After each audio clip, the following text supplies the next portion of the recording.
Life എന്ന് പറയുന്നത് എല്ലായിടത്തും ഉണ്ട്. അത് ജീവജാലങ്ങളിലായാലും നിർജീവ വസ്തുക്കളിലായാലും എല്ലാത്തിലും ലൈഫുണ്ട്. പ്രസൻസ് ഓഫ് കോൺഷ്യസ്നസ് എല്ലാത്തിലുമുണ്ട്. പക്ഷെ നമ്മൾ പലപ്പോഴും ജീവനുള്ളത് എന്ന് പറയുമ്പോൾ നമ്മൾ ആ ഒരു ജീവജാലങ്ങളെ മാത്രമാണ് ജീവൻ എന്ന് നമ്മൾ ഉദ്ദേശിക്കുന്നത്. പക്ഷേ എല്ലായിടത്തും ഇതുണ്ട്. ഒരു ആറ്റത്തിനുള്ളിൽ പോലും അതിൻ്റെ കോൺഷ്യസ്നസ് അതിൻ്റെ ഉള്ളിൽ അടക്കമാണ്. അപ്പോൾ എസൻസ് ഓഫ് കോൺഷ്യസ്നസ് അതിൻ്റെ ഉള്ളിൽ തന്നെയുണ്ട്. അപ്പോൾ എല്ലായിടത്തും അത് തന്നെയാണ്, അതില്ലാത്തൊരു സ്ഥലവുമില്ല. അപ്പോൾ നമ്മളും അതിൻ്റെ ഉള്ളിൽ തന്നെയാണ് ഇരിക്കുന്നത്. പക്ഷേ ലൈഫ് കൂടുതൽ ഫങ്ഷൻ ചെയ്യുന്നത് മോർ കോംപ്ലക്സ് ആയിട്ടുള്ള അറ്റോമിക് സ്ട്രക്ചറുകളുള്ള ഒരു ബോഡിയിലായിരിക്കും. അപ്പോൾ അത് ജീവജാലങ്ങളിലാണ് ഏറ്റവും കൂടുതൽ കോംപ്ലക്സ് ആയിട്ടുള്ളൊരു സ്ട്രക്ചർ ഉള്ളത്. അപ്പോൾ ഏറ്റവും കൂടുതൽ ലൈഫ് വർക്ക് ചെയ്യുന്നത്, അതിൻ്റെ ആ ഫങ്ഷൻ ചെയ്യുന്നത് ഒക്കെ ആ ഒരു ബോഡിയിലായിരിക്കും. സാധാരണ ഒരു ആറ്റത്തിൻ്റെ ഉള്ളിലും ഇതേ ലൈഫ് ഉണ്ട്, പക്ഷെ അതിന് ഫങ്ഷൻ ചെയ്യാൻ അത്രയധികം കോംപ്ലക്സ് ആയിട്ടുള്ള ഒരു സ്ട്രക്ചർ അതിൻ്റെ ഉള്ളിൽ വർക്ക് ചെയ്യുന്നില്ല. അല്ലെങ്കിൽ നിർജീവ വസ്തുക്കളിൽ വളരെയധികം കോംപ്ലക്സ് ആയിട്ടുള്ള ഒരു സ്ട്രക്ചറൊന്നും അതിൻ്റെ ഉള്ളിലില്ല. മെറ്റാബോളിസം വർക്ക് ചെയ്യാനോ അല്ലെങ്കിൽ പ്രകൃതിയുമായിട്ട് പ്രതികരിക്കാനോ ഒക്കെയുള്ള ഒരു ഉത്തേജനങ്ങളോ ഒന്നും വർക്ക് ചെയ്യത്തക്ക രീതിയിലുള്ള ജനറ്റിക് ഇൻഫർമേഷനുകളോ ഒന്നും തന്നെ അതിൻ്റെ ഉള്ളിലില്ല. അപ്പോൾ ലൈഫ് അതിൽ വർക്ക് ചെയ്യുന്നത് ആവശ്യമായിട്ടുള്ള ആ ഒരു കോംപ്ലക്സ്, ഒരു ഡൈനാമിക്, ആ ഒരു അറ്റോമിക് സ്ട്രക്ചറുകളൊന്നും അതിൻ്റെ ഉള്ളിലില്ല. പക്ഷെ ലൈഫുണ്ട്, എല്ലാത്തിനും ലൈഫുണ്ട്. എർത്തിനും ലൈഫുണ്ട്. ഇപ്പോൾ നമ്മൾ ഭൂമി എന്ന് പറയുന്ന അതും ഒരു ലൈഫിൻ്റെ ഉള്ളിൽ തന്നെയാണ്. എല്ലാം അതിൻ്റെ ഉള്ളിൽ, അതിൻ്റെ കോൺഷ്യസ്നസ് അതിൻ്റെ ഉള്ളിലാണ്. എല്ലാ ഗ്രഹങ്ങളും ലൈഫുണ്ട്. അതേപോലെ തന്നെ ഈ പ്രപഞ്ചത്തിലെ എല്ലാത്തിനും അതുണ്ട്. ആറ്റോമിക് യൂണിവേഴ്സാണ് നമ്മളുടെ യൂണിവേഴ്സ്. അപ്പോൾ ആറ്റത്തിൻ്റെ ഉള്ളിലും അതിൻ്റെ കോൺഷ്യസ്നസ് ഉണ്ട്. ആറ്റങ്ങൾ കൊണ്ട് നിർമ്മിച്ച എല്ലാത്തിൻ്റെ ഉള്ളിലും അതിൻ്റെ ഒരു ലൈഫ് പ്രസൻസ് ഓഫ് എസൻസ് ഉണ്ട്. പക്ഷേ ആ കോൺഷ്യസ്നസ്സിന് ലെവൽസ് ഉണ്ട്. നമ്മൾ എക്സ്പീരിയൻസ് ചെയ്യുന്ന ആ ഒരു ലെവൽ എത്രയാണോ, ഇപ്പോൾ മനുഷ്യബോധത്തിലാണ് ഏറ്റവും കൂടുതൽ ആ ഒരു കോൺഷ്യസ്നസ് നമുക്ക് എക്സ്പീരിയൻസ് ചെയ്യാൻ സാധിക്കുന്നത് മറ്റുള്ള ജീവജാലങ്ങളെ അപേക്ഷിച്ച്. മനുഷ്യബോധത്തിന് കൂടുതലായിട്ട് അത് എക്സ്പീരിയൻസ് ചെയ്യാനും അറിവ് നേടാനും ഒക്കെ സാധിക്കുന്നുണ്ട്. അപ്പോൾ നമ്മൾ ആ ഒരു അറിവ് നേടുമ്പോഴും ആ കോൺഷ്യസ്നസ് എക്സ്പീരിയൻസ് ചെയ്യുമ്പോഴും അതിന് സ്റ്റേജസുകളുണ്ട്. നമ്മൾ എത്ര എക്സ്പീരിയൻസ് ചെയ്യുന്നു എന്നുള്ള ഒരു സ്റ്റേജസുകളുണ്ട്.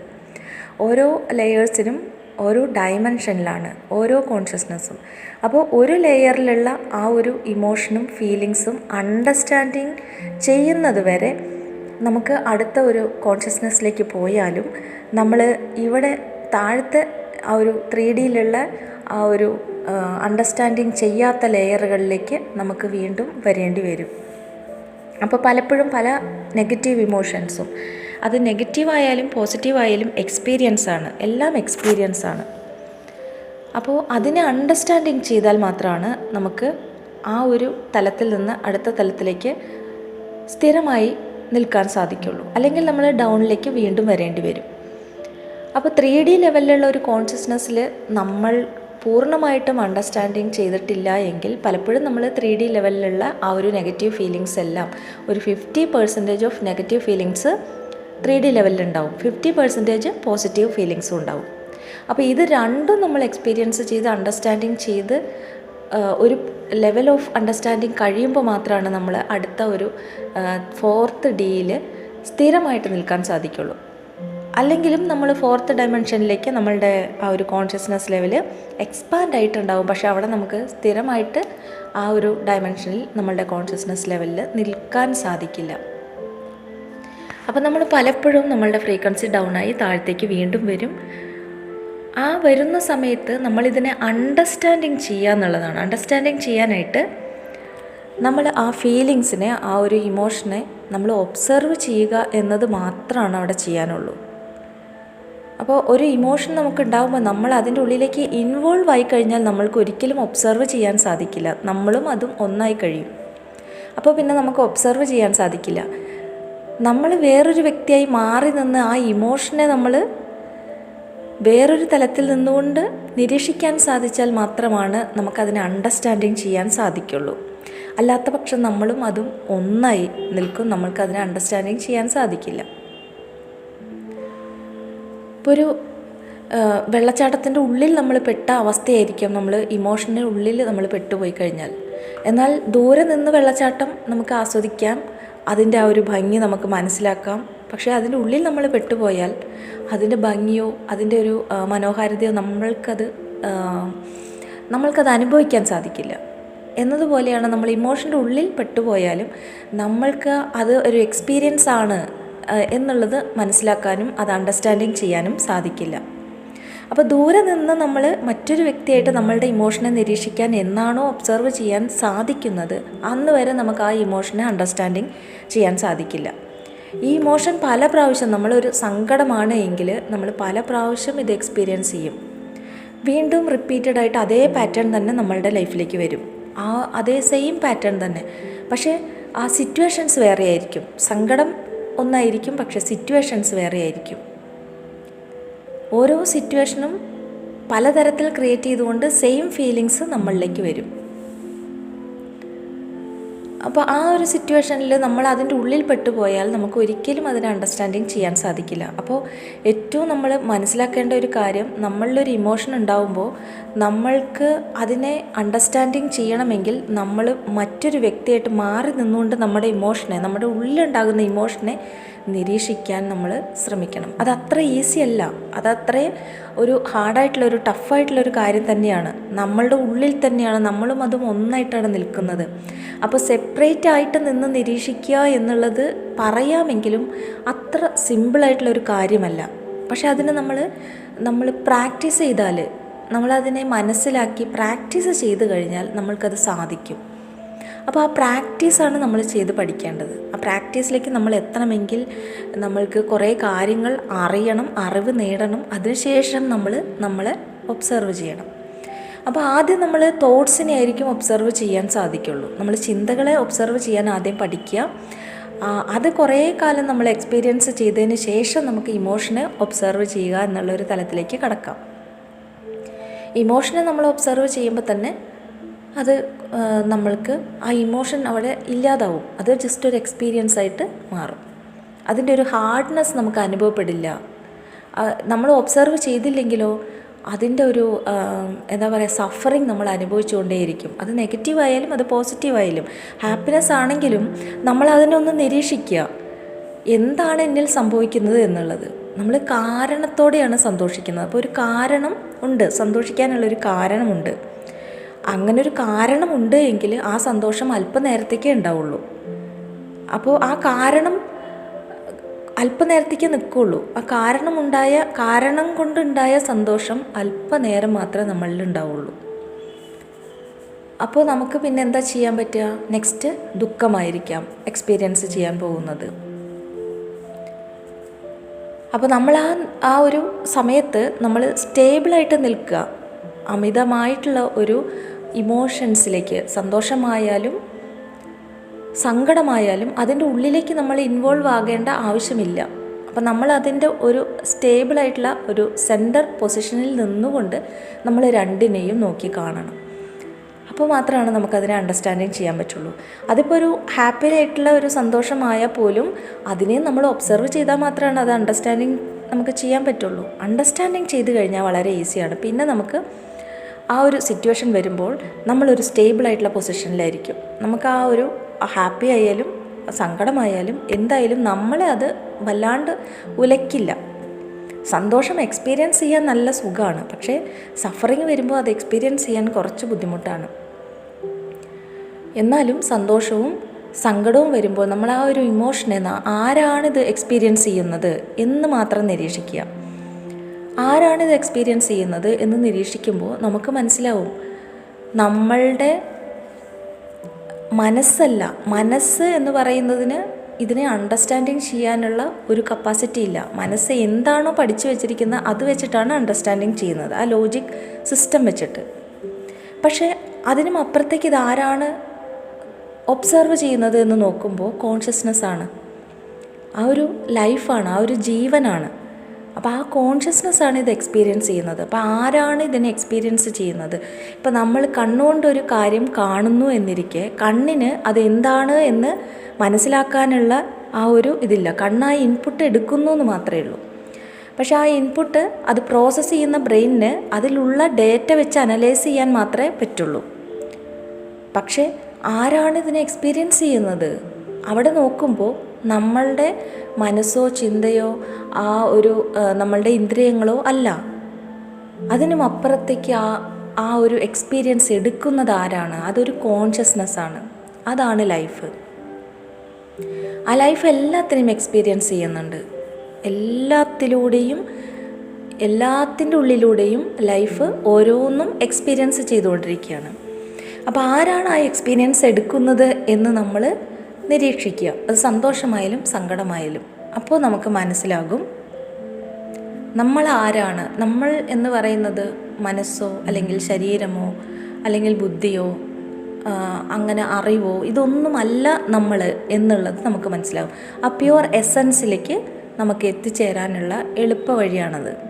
ആരാണ് ഇതിനെ എക്സ്പീരിയൻസ് ചെയ്യുന്നത് എന്ന് നമ്മളുടെ ഉള്ളിൽ തന്നെ നമ്മൾ ആ ഒരു നിരീക്ഷണം ഉണ്ടാവണം.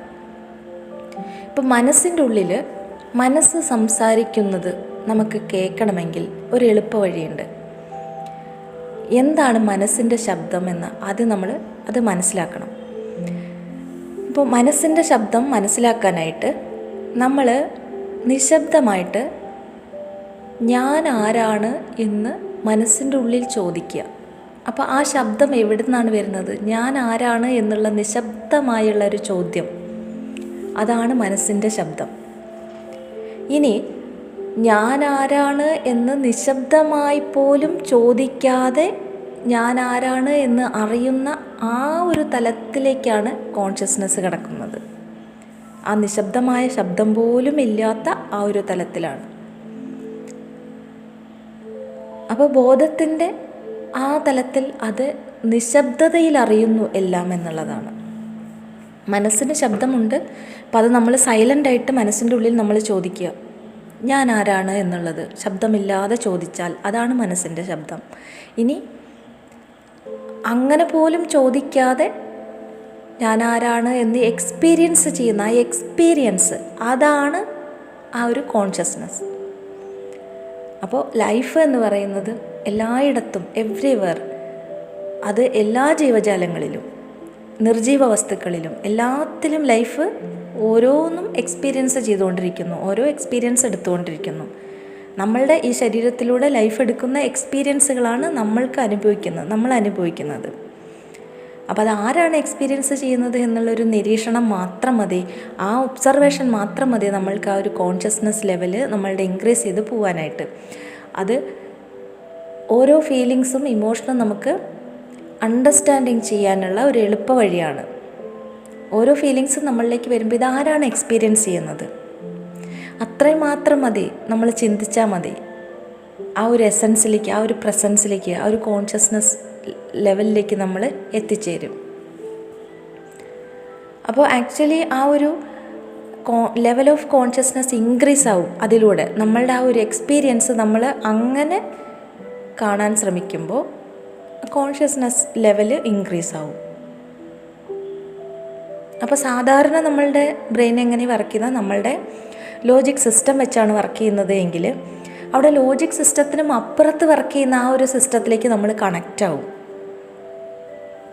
നമ്മളുടെ ഇൻ്റലക്ച്വൽ മൈൻഡിൽ നിന്നും അപ്പുറത്തും വർക്ക് ചെയ്യുന്ന ആ ഒരു സിസ്റ്റത്തിലേക്ക്, കോസ്മിക് കോൺഷ്യസ്നെസ്സിലേക്ക് നമ്മൾ കണക്റ്റ് ആവും.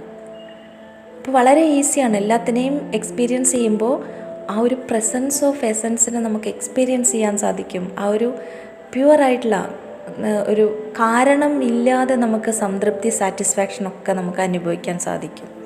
ഒരു റീസണും വേണ്ട അവിടെ, അതിനെ കാണുന്ന മാത്രയിൽ നമുക്കത് എക്സ്പീരിയൻസ് ചെയ്യാൻ സാധിക്കും.